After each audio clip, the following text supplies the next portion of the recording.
Gubernur Aceh Nova Iriansyah secara resmi melantik 7 komisioner Komisi Penyiaran Indonesia KPI Aceh periode 2021-2024 di Anjung Monmata, Meligo Gubernur Aceh, Jumat 19 Maret 2021. Pelantikan tersebut didasarkan pada surat keputusan Gubernur Aceh nomor 555/735/2021 tentang penetapan anggota KPI Aceh periode 2021-2024. Ketujuh anggota komisioner KPI Aceh yang dilantik tersebut adalah Putri Nofriza, Ahyar, Teguh Zulkhairi, Mas Riyadi, Faisal Ilyas, Faisal, dan Acik Nova. Dalam sambutannya, Gubernur Aceh Nova Iriansyah berpesan agar KPI Aceh dapat mendukung percepatan transformasi penyiaran dari televisi analog menjadi penyiaran televisi digital.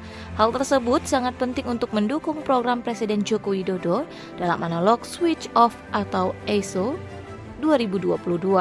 Dalam kaitan itu, Nova meminta KPI Aceh dan Dinas Komunikasi Informatika dan Persandian Aceh melakukan sosialisasi tentang ASO 2022 kepada masyarakat. Dalam kesempatan tersebut, Nova juga meminta komisioner KPI Aceh dapat mewujudkan aspirasi publik dalam hal penyiaran. Menurutnya, peran tersebut sudah dijalankan KPI melalui dukungan lembaga penyiaran baik televisi maupun radio dalam mempublikasikan kebijakan pemerintah dalam penanggulangan COVID-19, baik dalam bentuk iklan layanan masyarakat, pemberitaan, maupun berbagai program siaran lainnya.